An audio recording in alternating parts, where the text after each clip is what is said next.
Hi and welcome to lesson number 7 of 21। इस basically lesson में मैं आपको जो एडमिनिस्ट्रेटिव एक्टिविटीज़ हैं उसके हवाले से बताऊंगा। अगर हम क्लोज प्रोक्योरमेंट की बात करें तो हम ये कहते हैं कि जब भी क्लोजिंग होगी तो हम ये कह सकते हैं कि हमारे पास मल्टीपल टाइम्स प्रोक्योरमेंट क्लोज हो सकते हैं अगर हमारे पास मल्टीपल प्रोक्योरमेंट्स जो हमने प्रोजेक्ट में की हैं। लेकिन जब भी हम प्रोजेक्ट की क्लोजिंग की बात करते हैं या फेज़ की क्लोजिंग की बात करते हैं तो हम कहते हैं कि हमारे पास एक ही दफ़ा होगा, या तो वो फेज़ के लिए होगा या यानी कि पर फेज़ होगा या प्रोजेक्ट के लिए होगा। तो जो एडमिनिस्ट्रेटिव एक्टिविटीज़ हैं जो पीएमआई ने डिफाइन की हैं क्लोज प्रोक्योरमेंट में, वो ये है कि जनाब सबसे पहले तो ये है कि आप अपने जितने भी ओपन क्लेम्स हैं, जो भी आपके पास इश्यूज़ हैं, उसको आप फाइनलाइज करें या आउट से इसको सेटल करें। दूसरा ये कि इस पूरे प्रोजेक्ट के दौरान जितने भी आपके रिकॉर्ड्स थे उनको आप अपडेट कर लें। फाइनली जितनी भी जो कहते हैं ना कि अनफिनिश्ड डॉक्यूमेंट्स है उसको आप अपडेट कर लें, और फिर फाइनली आप उनको जो है ना आर्काइव कर दें ताकि आप उनको जो है वो फ्यूचर में यूज़ कर सकें। और अगर आप इसको डिटेल में देखना चाहें तो हम कहते हैं कि जनाब 3 मेजर एडमिनिस्ट्रेटिव एक्टिविटीज़ हैं जो पीएमआई ने पीएमबॉक में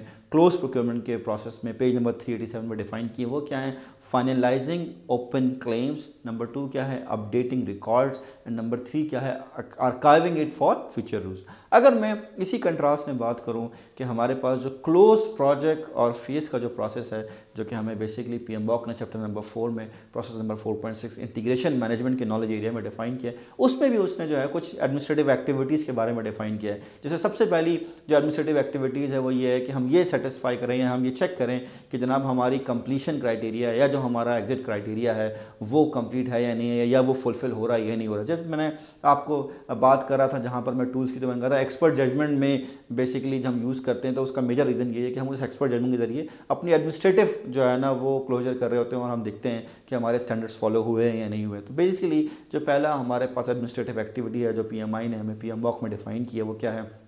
कि हम ये चेक करें कि हमारा जो एग्जिट क्राइटेरिया है या जो कंप्लीशन क्राइटेरिया है वो सेटिस्फाई हो रहा है या नहीं हो रहा है। दूसरा ये है कि हम अपने जो प्रोजेक्ट का प्रोडक्ट है या जो रिजल्ट है उसको हम ट्रांसफ़र कर दें टू द एंड यूज़र या टू द रिस्पेक्टिव डिपार्टमेंट या द कस्टोडियन डिपार्टमेंट जो बेसिकली उसको यूज़ करेगा। थर्ड एंड इंपॉर्टेंट चीज़ ये है कि जनाब हम जब अपने प्रोजेक्ट की एडमिनिस्ट्रेटिव जो है एक्टिविटी परफॉर्म कर रहे हैं तो उसमें प्रोजेक्ट की सक्सेस या फेलियर को जो है हम ओवरऑल जो है वो ऑडिट करें कि हमारे प्रोजेक्ट की सक्सेस है या फेलियर है, या किस तरह से हम उसको यूज़ कर रहे हैं, और अगर फेलियर है तो उसका रीज़न क्या है, ताकि हम उसको प्रोजेक्ट और फेस के जो क्लोजर डॉक्यूमेंट्स हैं उसमें जो है हम डिफाइन कर सकें। एंड देन फोर्थ एक्टिविटी की जो हम कहते हैं कि जितने भी हमने प्रोजेक्ट में डॉक्यूमेंट्स किए थे उन सब डॉक्यूमेंट्स को, उन सब फाइल्स को, उन सब रिकॉर्ड्स को हम कलेक्ट कर लें, हम अपने लेसन लर्न को जो है वो फाइनली रिकॉर्ड करवा लें, लिख लें, और फिर उसको जो है वो आर्काइव कर लें। एंड फिफ्थ ये कि हम अपने जो भी हमारे एम्प्लॉइज़ थे या जो रिसोर्सेज थी उसकी स्किल्स के हवाले से या उनकी परफॉर्मेंस के हवाले से जो अपडेट कर दें कि भाई this is what they have done या this is what we have think about it. तो हमारे पास जो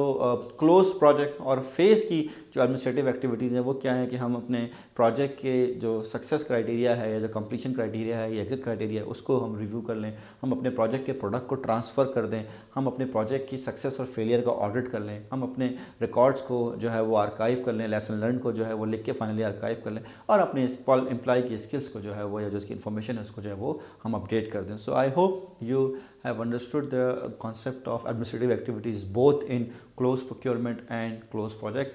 That's all about the closing process group. That's all about the section number 21. Thank you.